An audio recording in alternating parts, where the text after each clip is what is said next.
Hello, everybody, and welcome. We are doing Chapter 2 of Begonias by Following Past Your Stuff. Chapter 2, Fun and Games. And last time we had Mike helping me commentate. This time we have... Saki helping me commentate. So, did you watch part 1? I didn't, so this will be like fresh to me. You haven't heard any, you didn't hear part 1? You don't know the story? I think it was just I think I remember like him like buying something for his friends. So, I don't really know. A brief recap. So what happened is Dream, George, Sapnap, and Bad Boy Halo in this story are all moving into a house together. Right. And George can't afford rent, so Dream offered to pay it for him, and George promised to pay him back. Oh. So that's where we left off. So here we go. We're going to jump right in. Chapter 2, Fun and Games. George, come on, Dream pestered, a blush filling his face. Not that George could see anyways. He picked a poppy from the Minecraft world, offering it to George. You're already my Minecraft boyfriend. All you gotta do is say it back, Dream said, his voice tapering off into a high-pitched whine near the end of the sentence. His character shifted, as if to say, come on, without him saying it aloud. George was crouched and faced away from Dream, so he ran around into his line of sight again, only for George to turn away again. It went down like this until George spoke. You know what? Fine. Gimme the poppy. Dream jumped up and down in celebration, dropping the poppy for George to pick up. George pulled out a flint and steel, and too late, Dream realized his mistake. No! Dream yelled as George lit the flower aflame. Hurt. I'm hurt. And Dream was pretty sure he heard the fiend chuckle at his distress. Dream crouched and looked down at his feet, walking away, slowly and sadly. George made fun of him in the chat a little bit before he realized he might have actually hurt Dream's feelings. Let's just say after that, he was quick to apologize. Aw, Dream, I'm sorry. George walked next to his sad character for a little while, but then he stopped. Hey, look at me, George advised. Dream lifted his head slowly to look at the shorter male's avatar, who was crouched next to him. Stay right here for a sec. I'll be right back, okay? He said, and Dream slowly nodded before looking back at his feet again. Dream waited a good 5 minutes for George to get back before he decided he might as well mine some wood while he was waiting for his Minecraft boyfriend to return. He'd keep silent while he waited. About 10 more minutes, George finally returned. Okay, Dream, look up. That was basically the Minecraft equivalent of close your eyes, and so he did. Okay, look back down. Dream looked back down, only to see a pretty blue flower in his hand. Oh, George, you really didn't have to go all that way. Dream knew that George could almost definitely hear his smile. I know, but I figured you deserved an apology. Plus, they're really pretty. Blue is way prettier than red. You could hear George's smirk as he gave Dream the blue orchid. Oh my gosh. I feel like this is like 1920s. So, oh, George, you really didn't need to go all that way. Oh my god, you should do George's voice. Yeah. You only think that because you only see green and red as piss yellow, Dream shot back. Already starting to run, and just as he had guessed, George followed along, punching air in a frantic attempt to get Dream. Rude, George huffed. Well, I mean, while you were gone, I got a crap ton of wood and blocks. We're good on iron, so now we just gotta look for... Whoa! Dream suddenly stopped, almost jumping right into a lava pool. George was laughing hysterically while Dream was telling him how close he was to dying. Well, now we have a lava pool, and I have a water bucket. And empty one. He tossed him to Dream, who thanked him. Do your magic, magic man. And so Dream did, placing blocks perfectly and finishing the portal in under 30 seconds. Perfect placing.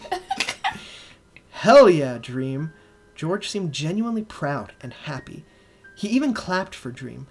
Dream felt his heart rising to his face as he and George took the time to read some donations they missed before going into the Nether. Hey, George, just wanted to say I really appreciate your drama and humor. Also, could you ask Dream how much he really loves you? George read out. Pixie Sticks wants to ask you how much you love me, Dream. So, how much do you really love me? You could hear the smirk in George's voice. To the sun and back, George. And while George was busy laughing, Dream had really meant it. It was actually an understatement. Sad. Whatever, Dream, let's head in. Dream had taken a deep breath to let some of the blood flow away from his face as his character jumped into the nether portal, being teleported to a pretty decent open area. It would be easy for them to find their portal again. He snagged a screenshot of the cords as he heard George speak up. Dude, we are literally so lucky. And just then, he got the achievement, a terrible fortress. Dude, Dream exclaimed, excited and filled with confidence because of their luck. He got the achievement as he followed George into the fortress, immediately going in search of a spawner. When they eventually found it, a particularly good donation came in for George. I made an edit of you two on Insta called I Love Dream. As he read it, Dream froze, his face going up in flames. No way. No f***ing way. In denial, Dream quickly pulled up George's stream donations, scrolling up a bit. Disappointment bit him in the ass as he understood. But humor bit harder, and he burst out laughing. It took him a good 5 seconds to even explain why he was laughing. I love Dream. I love Dream. And then George just sat there, looking like he had given up on life as Dream laughed his ass off for a solid 30 seconds. It had been 3 hours since the stream ended. 3 hours. It was 3 in the morning. Dream should definitely be sleeping, but he couldn't. All he could think about was what happened earlier. It was like a broken record in his head, playing over and over. Dream had no idea how paralyzing those words would be once he heard them from George's mouth for the first time. That's sad. 3 simple words that had him tossing and turning.